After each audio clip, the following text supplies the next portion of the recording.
Today, we're going to crack open a text that's about 3,000 years old, the 11th chapter of Proverbs, and ask a pretty simple question.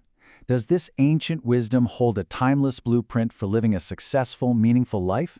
Well, let's dive in and find out. I mean, just think about that for a second.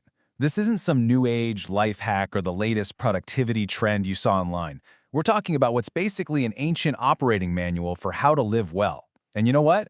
According to this text, the core advice is surprisingly straightforward. See, Proverbs 11 suggests that a good life isn't about finding some kind of secret formula. Nope. It's about a fundamental choice that every single one of us faces every day in ways big and small. It's a choice between two very, very different paths. And here they are, laid out as clear as day. On one side, you've got the path of wisdom. It's rooted in integrity, and it leads to stability and a life that really flourishes. But on the other side, the path of folly. That one's driven by pride and deceit, and, well, it leads straight to ruin. So let's break down what this actually looks like in practice, starting with the absolute foundation, our character. So, our first section is what I'm calling the integrity advantage. This is all about how things like honesty and humility, or what the text calls righteousness, are the real foundation for any kind of lasting success. The chapter kicks off with this really concrete image, right? Dishonest scales. Now, this isn't just about ancient marketplaces. It's a powerful metaphor for integrity in everything we do. Our work, our finances, our relationships. It's about choosing to be fair instead of just taking the easy shortcut. And right here, the text just spells out the consequences of that choice. Just look at the contrast on the slide. On one path, pride leads to disgrace, but humility, that opens the door to wisdom. Integrity acts as your guide, while deceit, well, that ultimately destroys you. And notice that last point. That's a big one. Trusting in money leads to a fall. The argument here is that true stability comes from your character, not from your bank account.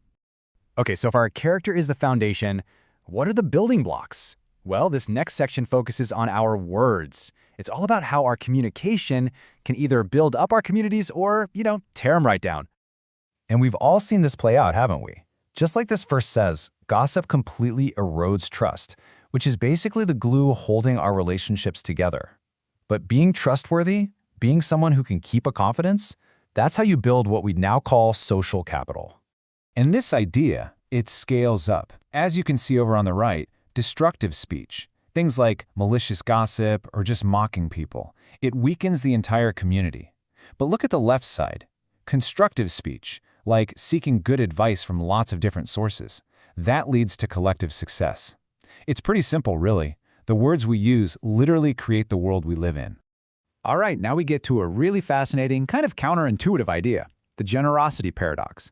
The text basically argues that our most basic assumptions about wealth might just be wrong. It suggests that, surprisingly, the more you give away, the more you actually gain. This verse gets right to the heart of it. It's a major pushback against that scarcity mindset, the idea that there's not enough to go around. The logic here is that holding on too tightly, hoarding what you have, actually leads to loss.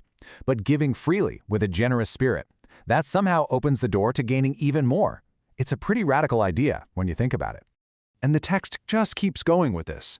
As you see on the left, it says a generous person prospers, and that when you refresh others, you get refreshed yourself. It's like a principle of flow. The opposite on the right is the person who hoards their resources. They wind up isolated and, paradoxically, with less. It's funny, modern psychology even backs this up. Study after study shows that altruism boosts our own sense of well-being. This chart really just spells it out visually. The returns on generosity are high. The returns on hoarding? Surprisingly low. It's a total reframing of what prosperity even is. It's not some static pile of wealth you have to guard, but a dynamic flow that you get to participate in. So, where's all of this headed? Our final section, the inevitable harvest, brings it all together. The big idea is that these daily choices about our integrity, our speech, our generosity, they aren't just isolated events, they accumulate. They're like planting seeds that will inevitably lead to a specific destiny. So here's how that positive destiny unfolds. You start on the path of wisdom. Your consistent good actions, what the text calls sowing righteousness, they lead to a sure reward. And the ultimate outcome, your life becomes a tree of life, something that provides nourishment and shelter for everyone around you. Now for the contrast, because the path of folly, that also has an outcome. But the wages you earn there are deceptive. They might look good for a minute, but there's no real substance. And the final inheritance, as the text so powerfully puts it, is only wind, an empty legacy, nothing. So the key takeaway from this ancient text is actually really simple. Your daily choices are your blueprint. They aren't random at all. They are actively constructing your future, brick by brick. And that brings us to the final powerful question that this 3,000-year-old guide leaves us with. What are you building?